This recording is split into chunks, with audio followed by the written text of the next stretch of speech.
معلومات حاصل کرنے کے لیے چینل کو ابھی سبسکرائب کریں، ساتھ ہی بیل آئیکن کو پریس کریں تاکہ ہماری ویڈیو سب سے پہلے آپ کے پاس پہنچ سکے، اور ویڈیو کو شیئر لازمی کریں۔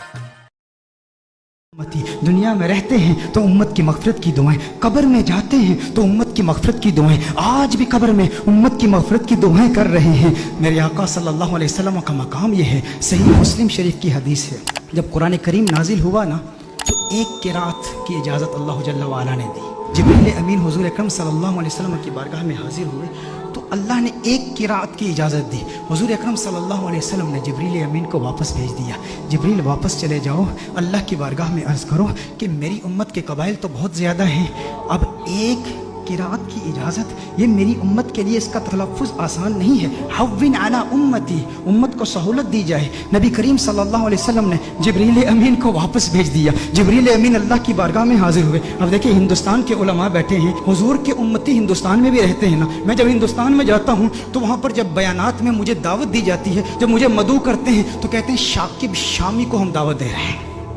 شاکب شامی کہیں گے یا ثاقب سامی کہیں گے؟ تو ہندوستان کے کچھ ایسے علاقے ہیں جہاں پر سے اور شین کو اکٹھے نہیں وہ تلفظ کر پاتے، ادا نہیں کر پاتے۔ نظام الدین اولیاء رحمہ اللہ کی بارگاہ میں گیا تو وہاں کہتے ہیں نجام الدین اولیاء۔ ہندوستان بہت بڑا ہے، میں حیدرآباد دکن میں گیا تو وہاں قرآن کی جگہ قرآن کہہ رہے ہیں، قرآن، تو ہر ایک کے لیے تلفظ آسان نہیں ہے۔ تو میں کہتا ہوں وہ تو ایک ہندوستان ہے، میرے آقا صلی اللہ علیہ وسلم کی امت تو پوری دنیا میں ہے۔ تو حضور نے اللہ کی بارگاہ میں التجا کی کہ یا اللہ میری امت کے لیے بہت مشکل ہے، ایک قرات کی اجازت دی ہے، مزید اضافہ کیا جائے۔ جبریل امین اللہ کی بارگاہ میں حاضر ہوتے ہیں، اللہ ارشاد فرماتا ہے جا جبریل واپس جا، دو قراتوں کی اجازت۔ حضور پھر عرض کرتے ہیں، ارشاد فرماتے ہیں جبریل واپس چلا جا، دو بھی کافی نہیں ہے۔ جبریل امین پھر اللہ کی بارگاہ میں حاضر ہوتے ہیں، مزید اضافہ کیجئے۔ اللہ نے ارشاد فرمایا تین قراتوں کی اجازت۔ حضور کی بارگاہ میں جبریل امین حاضر ہوتے ہیں، حضور فرماتے ہیں حوّن علی امتی، مزید سہولت دی جائے میری امت کو۔ اللہ نے ارشاد فرمایا جا میرے محبوب، تیرے صدقے 7 قراتوں کی اجازت ہے۔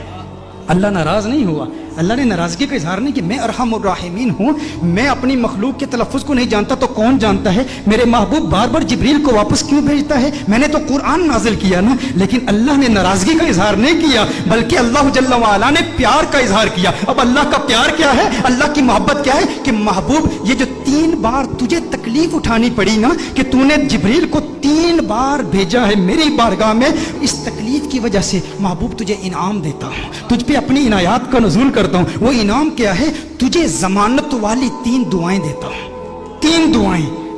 صحیح مسلم کی حدیث کا مفہوم پیش کر رہا ہوں، ضمانت والی 3 دعائیں، جب بھی مانگے گا قبول ہو جائیں گی۔ سارے انبیاء کو دعائیں دی گئی، حضرت سلیمان علیہ السلام کو بھی ایک ضمانت والی دعا دی گئی کہ جو دعا کرے گا قبول ہو جائے گی، باقی انبیاء کو ایک ایک دعا دی گئی۔ حضور اکرم صلی اللہ علیہ وسلم کو 3 دعائیں دی گئی کہ ہے محبوب 3 دعائیں ہیں۔ سلیمان علیہ السلام نے دعا کیا کی؟ یا اللہ مجھے بادشاہ ایسا بنا دے کہ میرے جیسا کوئی بادشاہ نہ ہو۔ اللہ جل وعلا نے دعا قبول کر لی۔ ابراہیم علیہ السلام نے اپنی اولاد کے لیے دعا کی کہ یا اللہ میری اولاد میں انبیاء اور رسول بھیج، اللہ نے وہ دعا قبول کر لی۔ حضرت نوح علیہ السلام نے اپنے دشمنوں کی تباہی کی دعا کی، ان کے دشمنوں کو اللہ نے تباہ کر دیا، سب کی دعائیں قبول ہوئی، لیکن ہر نبی نے جو دعا کی نا، یا اپنے لیے کی یا اپنی اولاد کے لیے کی یا اپنے دشمنوں کی ہلاکت کے لیے کی، انہیں ایک ایک دعا ملی، لیکن کونین کے والی صلی اللہ علیہ وسلم کو 3 دعائیں ملی۔ لیکن میرے آقا کی دعائیں کیا ہیں؟ میرے آقا صلی اللہ علیہ وسلم نے ایک بھی دعا اپنے لیے نہیں کی، 2 دعائیں دنیا میں ہی کر لی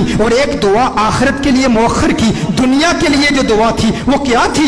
اللہم اغفر لامتی، اللہم اغفر لامتی، اللہم اغفر لامتی، ہے اللہ میری امت کی مغفرت فرما۔ میرے آقا صلی اللہ علیہ وسلم نے دوسری دعا کیا کی؟ پھر اللہم اغفر لامتی، ہے اللہ میری امت کی مغفرت فرما۔ علماء نے کلام کیا ہے کہ پہلی جو دعا تھی وہ کبائر گناہ کے لیے تھی، دوسری جو دعائیں تھی وہ صغائر گناہ کی ہے، لیکن تیسری دعا میرے آقا صلی اللہ علیہ وسلم نے مؤخر کر لی۔ اور مؤخر کیوں کی؟ حضور نے ارشاد فرمایا یہ تیسری دعا آخرت کے لیے بچا کے رکھی ہے۔ یا رسول اللہ صلی اللہ علیہ وسلم کیوں بچا کے رکھی ہے؟ حضور نے ارشاد فرمایا وہ آخرت کا دن ایسا دن ہے جب سب نبیوں کی امتیں یہاں تک کہ انبیاء بھی میری بارگاہ میں حاضر ہوں گے، یہ ان کے لیے سنبھال کے رکھی ہے۔ حضور اکرم صلی اللہ علیہ وسلم نے